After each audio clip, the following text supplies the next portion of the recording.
Estou em Apocalipse capítulo 2 e leio o verso 8. Ao anjo da igreja em Esmirna escreve: estas são as palavras daquele que é o primeiro e o último, que morreu e tornou a viver. São 7 cartas, às 7 igrejas da Ásia. E 7 é o número da totalidade, da plenitude. Então são 7 cartas de Jesus à igreja.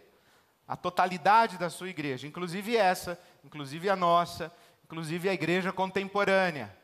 E é Jesus quem fala, porque nas 7 cartas o preâmbulo é a palavra daquele que é o primeiro e o último, que morreu e tornou a viver, numa referência à maneira como Jesus foi apresentado no capítulo 1. Então, se você observar, todo o preâmbulo de carta diz respeito ao mesmo Jesus que se revela a João no capítulo 1. E o que ele diz no versículo 9? Conheço as suas aflições e a sua pobreza, mas você é rico. Se é a igreja, porque é rico e não rica. Porque a carta é ao anjo da igreja em Esmirna. Ao anjo, à autoridade espiritual da igreja, aos líderes espirituais, aos presbíteros da igreja. Então, conheço as suas aflições e a sua pobreza, mas você é rico. Conheço a blasfêmia dos que se dizem judeus, mas não são, sendo antes sinagoga de Satanás. Não tenha medo do que você está prestes a sofrer. O diabo lançará alguns de vocês na prisão para prová-los, e vocês sofrerão perseguição durante 10 dias. Seja fiel até a morte, e eu lhe darei a coroa da vida. Aquele que tem ouvidos, ouça o que o Espírito diz às igrejas. O vencedor, de modo algum, sofrerá a segunda morte. Vamos orar? Deus nosso Pai, pedimos-te que o Teu Espírito Santo nos ilumine o entendimento para a nossa compreensão da Tua palavra. Mais do que isso, pedimos que o Teu Espírito Santo semeie essa palavra viva nos nossos corações, porque sem o sopro do Teu Espírito, a Tua palavra não frutifica em nós. Então te pedimos, Pai, que essa palavra viva produza em nós frutos para o nosso bem e, acima de tudo, para a Tua glória. Te pedimos assim em nome de Jesus. Amém. Ao ler essa carta à igreja de Esmirna, ou ao anjo da igreja, eu me lembrei de Martin Luther King Jr. Martin Luther King Jr. dispensa apresentações, mas é bom lembrar que a única personalidade, a única pessoa para quem os Estados Unidos da América do Norte dedicam um feriado nacional é exatamente Martin Luther King Jr. Cristão, um pastor batista, que não acordou um dia, sentou-se na beirada da sua cama e disse: eu vou ser ou vou me tornar Martin Luther King Jr. e eu vou ganhar o Prêmio Nobel da Paz. Ele simplesmente reagiu e respondeu à realidade social, cultural, política, econômica e principalmente espiritual de sua época e de sua sociedade, movido pelas suas convicções cristãs. A resposta de Martin Luther King à sociedade norte-americana e a sua luta, o seu engajamento contra toda e qualquer expressão de segregação racial nos Estados Unidos da América do Norte, foi uma resposta, antes e acima de tudo, a Deus. E, portanto, uma resposta ao povo que sofria a indignidade da segregação racial. Ele se torna um ícone, não apenas para o seu povo e para a sua gente, para a sua época, mas um ícone para o mundo todo, e até hoje ainda fala de como nós cristãos devemos nos portar no mundo. Foi morto, assassinado no dia 4 de abril de 1968. Mas no dia 3 de abril, apenas um dia antes do seu assassinato, ele pregou o seu último sermão. E estas são as palavras últimas do último sermão de Martin Luther King Jr. Eu não sei o que acontecerá agora. temos dias difíceis pela frente, mas isso realmente não tem importância para mim, porque eu estive no topo da montanha, e eu não me importo. Como todos, eu gostaria de ter uma vida longa. A longevidade tem o seu valor, mas eu não estou preocupado com isso agora. Tudo que eu só quero fazer a vontade de Deus. E Ele me permitiu subir a montanha, e eu olhei ao redor, e eu vi a terra prometida. Eu posso não chegar lá com vocês, mas eu quero que vocês saibam que nós, como povo, nós chegaremos à terra prometida. Eu estou feliz essa noite, a noite imediata ao seu assassinato. Eu estou feliz essa noite. Eu não me preocupo com nada. Eu não temo nada. Eu não temo homem algum, porque os meus olhos viram a glória da chegada do Senhor. Deus me levou ao alto da montanha, e eu já avisto a terra prometida. Amém. Aleluia. Estas palavras de Martin Luther King são palavras que poderiam perfeitamente ser colocadas na boca de um cristão desta cidade e desta igreja de Esmirna. Também foi Martin Luther King quem disse que quem não encontrou uma boa razão para morrer, não encontrou uma boa razão para viver. Quem não encontrou uma boa razão para morrer, não encontrou uma boa razão para viver. O que ele está sugerindo para nós é que o que dá sentido à nossa vida, à nossa existência, o que dá sentido a nós como seres humanos, não é o conjunto de conquistas, o conjunto de experiências, o conjunto de realizações, de posses acumuladas, que constroem o contorno das nossas vidas, que constroem as circunstâncias das nossas vidas.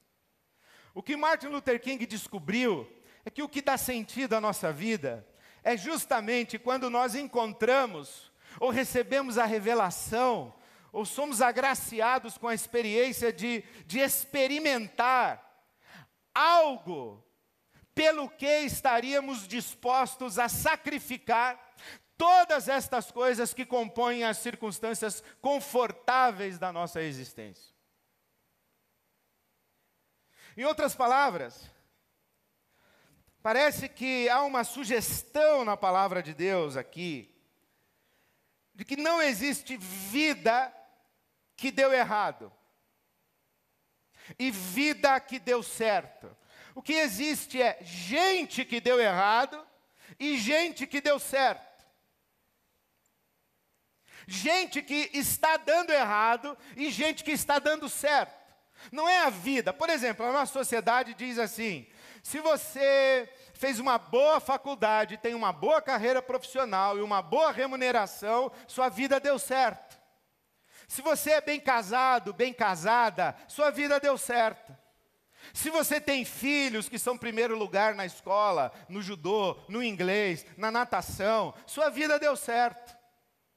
Mas se porventura você é divorciado, sua vida deu errado.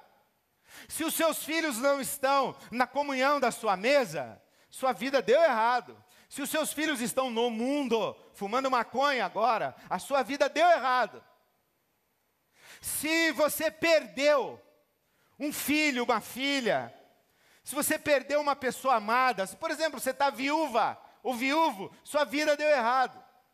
Porque a vida que deu certo é aquela vida onde a família está estruturada, o papai, a mamãe, os filhinhos, casados, os netinhos, todo mundo na festa, no almoço de domingo, todo mundo com grana suficiente para viajar para fora do país uma vez por ano, todo mundo morando bem, todo mundo com a mesa farta, vida que deu certo para todo mundo.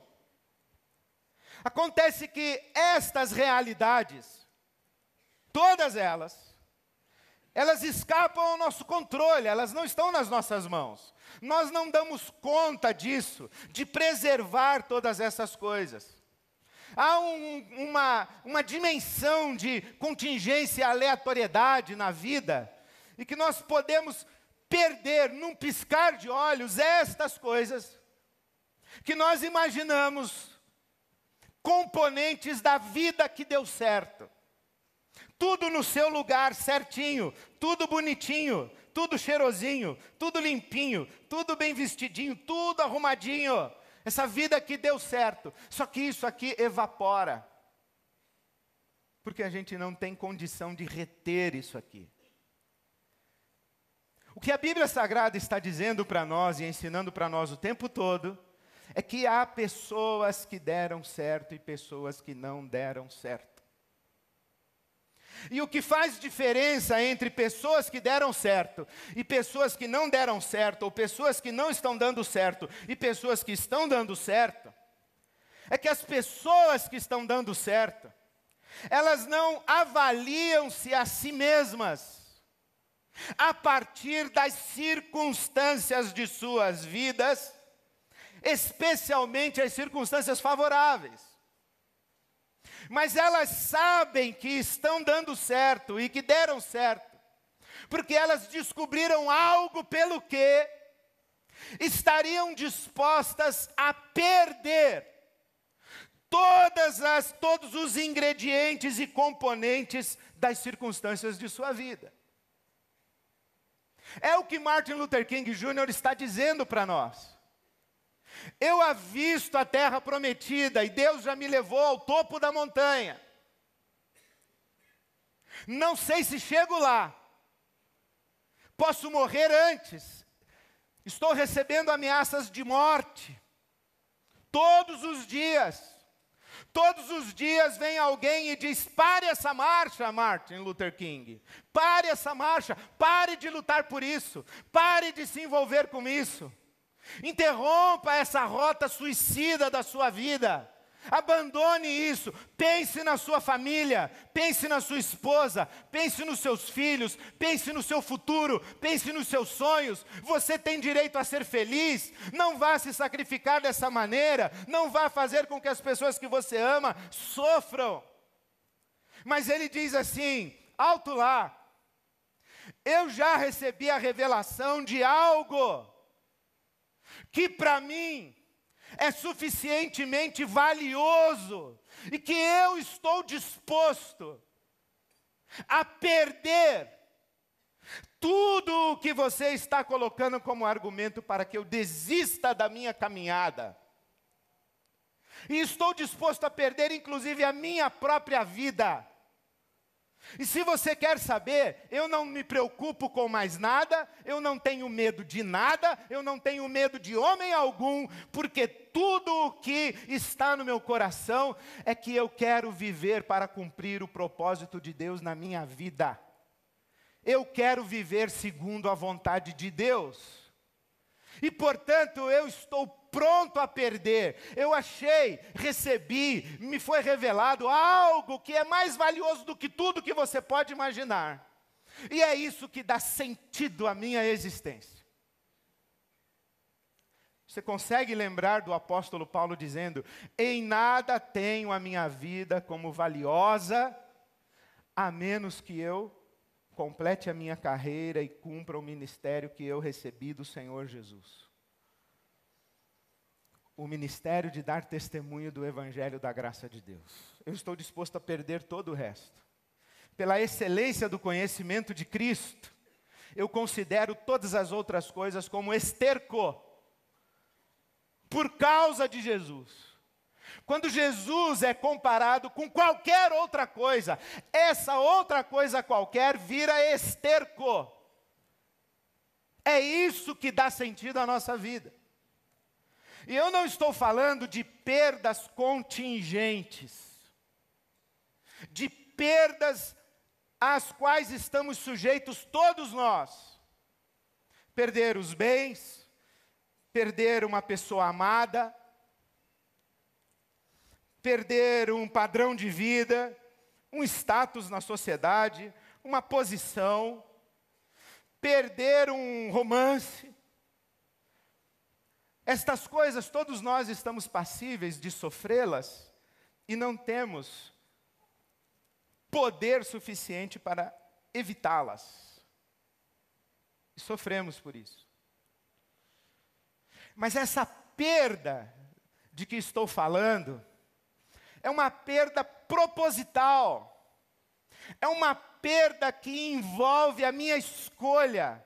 Eu perdi, mas eu poderia ter escolhido não perder. Eu perdi, mas eu poderia ter tomado uma atitude, uma decisão, uma providência, de tal maneira que eu preservasse aquilo para mim. Porque é exatamente isso que a igreja de Esmirna está passando. Veja o que Jesus diz: eu conheço as suas aflições, a sua pobreza, mas você é rico. Conheço a blasfêmia dos que se dizem judeus, mas não são, sendo antes sinagoga de Satanás. Não é que tinha um culto de magia negra lá em Esmirna, no meio da igreja de Esmirna. A sinagoga de Satanás era um pessoal que se dizia judeu messiânico, mas não era messiânico coisa nenhuma. E que negava, diante da mão de ferro romana, a sua lealdade a Jesus Cristo. E não somente negava a sua lealdade a Jesus Cristo, mas denunciava os cristãos. E então o diabo, que aqui não é o diabo esse que nós conhecemos, é Roma, é o imperador romano, é o braço do Estado totalitário. O diabo, o poder totalitário, está aprisionando, torturando, matando. E eu estou vendo a perseguição. Eu estou vendo que há traidores, delatores no meio de vocês, adversários que estão no meio da comunidade. São esses que são a sinagoga de Satanás, a comunidade de adversários, que fez pacto com Roma, e que está fazendo com que vocês sofram o que vocês estão sofrendo. Porque naquela época, acontecia o seguinte, meu querido, era assim, olha, a gente descia na água e dizia assim: você confirma que Jesus Cristo é o Senhor da sua vida? Sim. Eu vou perguntar de novo. Você sabe que até agora, a palavra Senhor só era possível ser usada para o imperador romano. Apenas César, o imperador, é Senhor. Você está ciente disso? Sim, eu estou ciente disso. Você está dizendo que agora a lealdade absoluta da sua vida não é mais a César, o imperador, é a Jesus Cristo, e que Jesus Cristo é o verdadeiro Senhor da sua vida? Sim, é isso que eu estou dizendo. Você sabe que se César descobrir isso, se Roma descobrir isso, você vai ser preso, torturado, provavelmente morto, que a sua mulher, os seus filhos, as suas filhas serão mortos, serão estuprados, violentados, abusados, serão levados como escravos. Você sabe que se César descobrir que você entregou a sua vida a Jesus, você pode ser jogado numa arena e ser comido vivo por leões. Você sabe disso? O camarada diz: eu sei. E você mesmo assim quer dizer que Jesus Cristo é o Senhor da sua vida? Sim, eu quero. Então nós dizemos: Deus te abençoe, meu irmão. E fica esperto. Fica muito esperto. Porque quando você assumiu um compromisso com Jesus, você assinou uma sentença de morte e declarou guerra ao império das trevas, que se manifesta nessa estrutura maldita, maligna, vitimária, encarnada em Roma. Está claro para você? Está claro. Jesus é o meu Senhor. É isso que está acontecendo aqui. E é isso que acontece com os nossos irmãos ao redor do mundo. O que o Estado Islâmico está fazendo é exatamente isso. Ou você nega Jesus ou eu te mato. Ou você nega a sua fé em Jesus ou eu te degolo. Ou você nega a sua fé em Jesus, ou eu mato seu filho agora. É muito dura essa palavra, por isso que a vida toda eu fugi de estudar Apocalipse. Vamos estudar Apocalipse, pastor. Eu dizia, vamos ficar nos Salmos. Não, vamos estudar Apocalipse. Então, Apocalipse.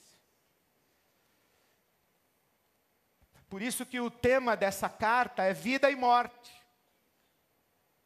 Eu sou o alfa e o ômega, o primeiro e o último, o que esteve morto, mas que agora está vivo. Sê fiel até a morte, e eu te darei a coroa da vida.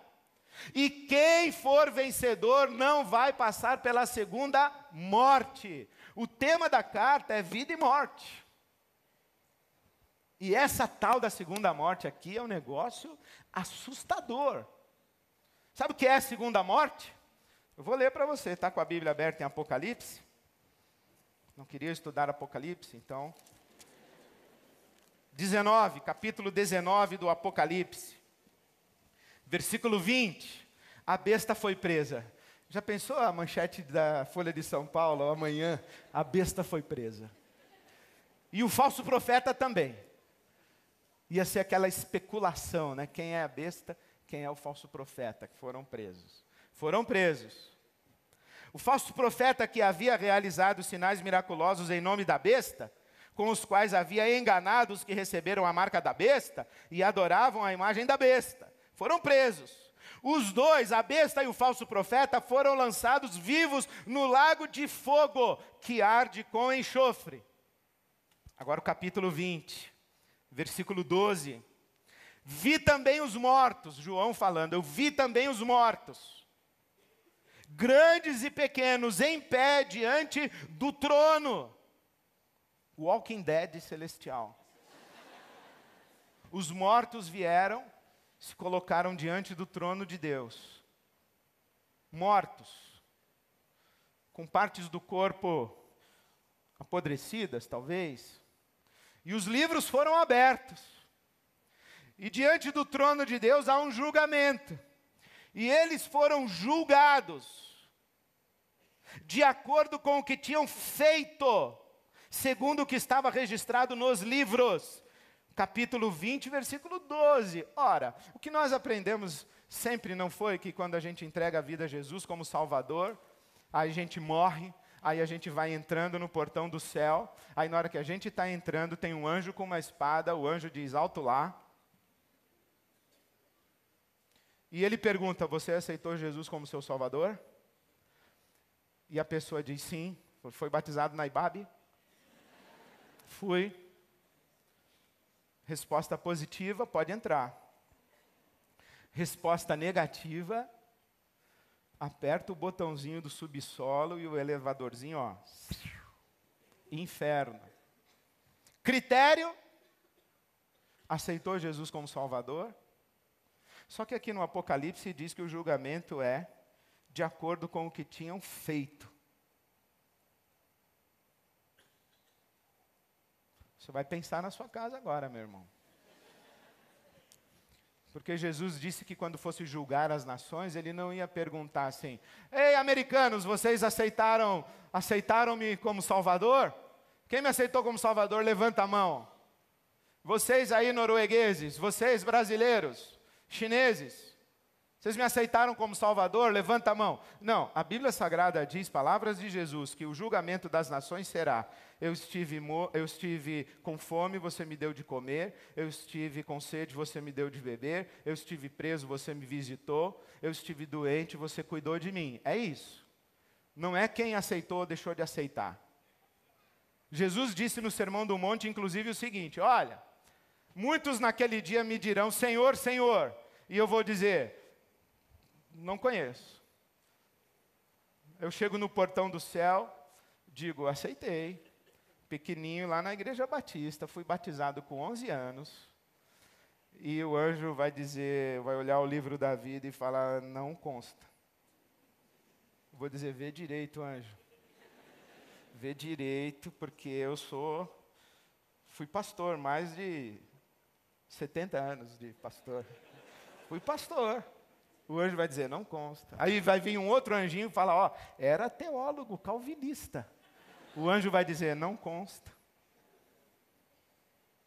Porque no reino do meu Pai, nem todo aquele que me diz Senhor, Senhor participa, mas só aquele que faz a vontade do meu Pai. O que hei de fazer para herdar a vida eterna? Basta você aceitar Jesus como Salvador. Jesus disse, não, vende tudo que você tem e dá aos pobres. Então aqui no Apocalipse, é difícil da gente interpretar com a nossa teologia ocidental. Porque seria fácil, né, se a gente conseguisse interpretar assim, mas não é assim. Então nós estamos lá no capítulo 20, não é? Capítulo 20 do Apocalipse. Os mortos foram julgados de acordo com o que tinham feito. Versículo 13. O mar entregou os mortos que nele havia. O pessoal do Titanic veio também para o julgamento. E a morte e o Hades entregaram os mortos que neles havia. Houve uma ressurreição. E cada um foi julgado de acordo com o que tinha feito. Versículo 14. Então a morte e o Hades foram lançados no lago de fogo. O lago de fogo é a segunda morte. Aqueles cujos nomes não foram encontrados no livro da vida foram lançados no lago de fogo. Capítulo 21, versículo 6. Está feito. Eu sou o alfa e o ômega, o princípio e o fim. A quem tiver sede, darei de beber gratuitamente da fonte da água da vida. O vencedor herdará tudo isso, e eu serei o seu Deus, e ele será o meu filho. Mas os covardes, os incrédulos, os depravados, os assassinos, os que cometem imoralidade sexual, os que praticam a feitiçaria, os idólatras e todos os mentirosos, o lugar deles será no lago de fogo que arde com enxofre. Esta é a segunda morte. E Jesus está dizendo, olha, quem for fiel não experimentará a segunda morte. Pode morrer fisicamente, mas não vai passar pela segunda morte. E lembra que eu disse para você que eu não acredito em vida que deu certo e vida que deu errado, eu acredito em gente que deu certo e gente que deu errado. Eu penso que é isso aqui que a Bíblia Sagrada está ensinando para nós. Sabe a palavra que Jesus usou para inferno? Guiena. Sabe o que é o Guiena? O Guiena é o lugar em Jerusalém para onde toda a cidade canalizava o seu lixo. E havia fogo de enxofre queimando ininterruptamente todo o lixo que ali caía. Jesus está dizendo, quem não for fiel vai ser lançado no lago de fogo, no Guiena. Vai literalmente para o lixão. O que é lixo? Lixo. Não parece sugestivo que Jesus tenha dito àquele rico que disse, alma, tens em celeiro muitos bens.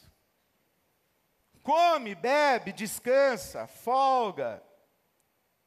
E Jesus diz, louco, essa noite te pedirão a tua alma. Não parece sugestivo que Jesus tenha dito que não vale a pena ganhar o mundo inteiro e perder a alma?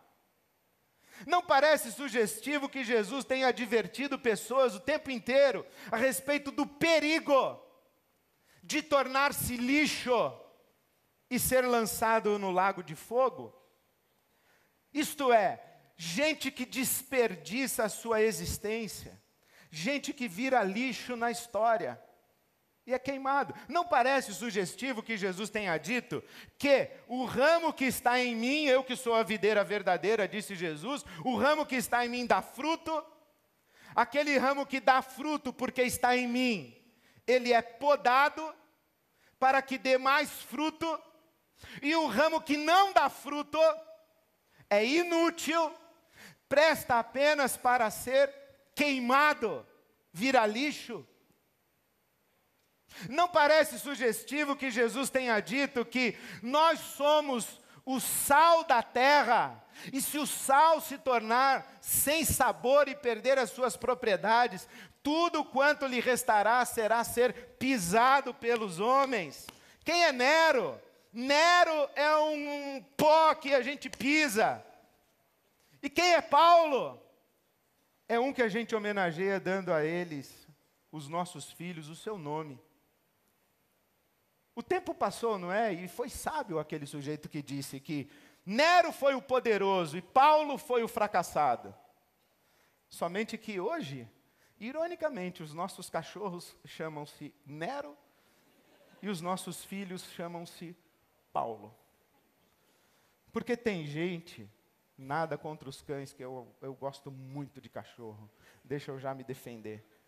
Mas tem gente cuja existência vira lixo e desperdiça a sua existência.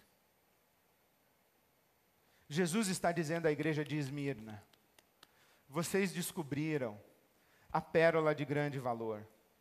Vocês descobriram que o reino de Deus está acima de toda e qualquer coisa. Busque o reino de Deus e a sua justiça, e tudo mais será acrescentado. Não tenham medo de nada. Eu cuido de passarinhos, eu cuido de flores, não tenham medo de nada. Não permitam que o coração de vocês seja tomado pelo medo, pela ansiedade, pelo pavor. Não permitam que a espada do imperador, que a violência da cidade, que a truculência dos homens maus macule o coração de vocês, porque se isso acontecer, vocês vão virar lixo, e vocês não servirão para nada nessa cidade de São Paulo. O que é impressionante é que em Esmirna, o que acuava a igreja, e o que colocava a igreja sob a possibilidade de se perder, de se tornar alienada, e de vender a sua alma, e se tornar lixo, era a força bruta de Roma. Mas num auditório como o nosso, nós não enfrentamos a força bruta de Roma.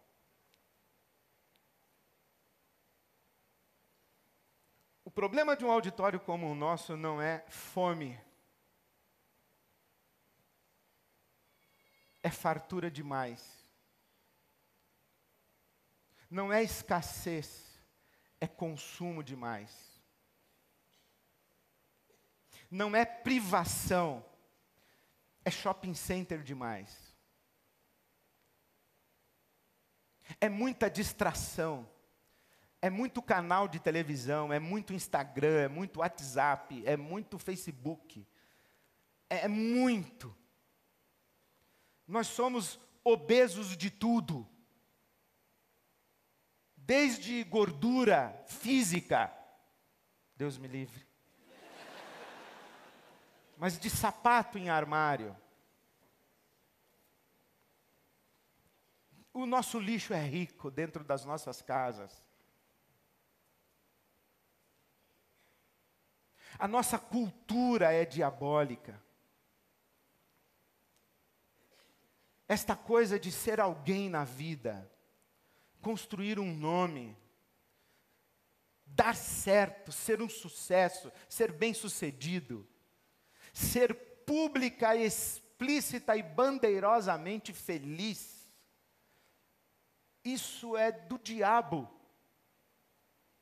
Porque nós entramos numa corrida de acessos, e que vai essa corrida corroendo a nossa alma, e a gente, sem perceber, a gente se torna competitivo, violento, agressivo, indiferente, sem tempo, irritados.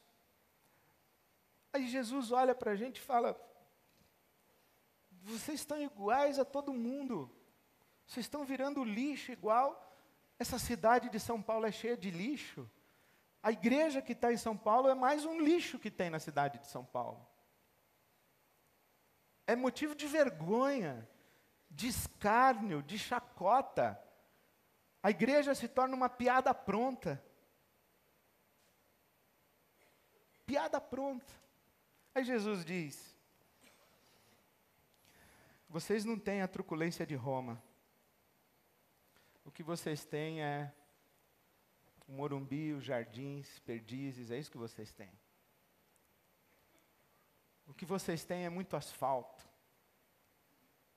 O que vocês têm é muito condomínio com área de lazer. É isso que vocês têm. Vocês têm é muita televisão dentro de casa, é isso que vocês têm. E é isso que vai roubando a alma de vocês e vocês estão virando lixo. Daqui a pouco vocês vão parar num lago de fogo e não vão perceber. Porque ninguém vira lixo de um dia para o outro. A gente vai virando lixo e não vai se dando conta. O desafio de estudar um Apocalipse é a gente perceber o eterno agora. Aonde que nesse Império Romano, nessa Babilônia, nessa São Paulo, existe o reino de Deus brotando e dando sinais. Aí a gente vai lá e se compromete com aquilo. Aí isso exige a gente rever a nossa vida, enfim. Eu sou o primeiro réu dessa leitura do Apocalipse que faço contra mim mesmo. Não queria pregar isso. Não queria mesmo. Deus é testemunha que eu não queria. Mas é o Apocalipse. É a carta a Esmirna. É a convocação que está sendo feita para nós. Então eu queria me dirigir a você que não percebeu, mas você já está alienado, alienada, anestesiado, anestesiada.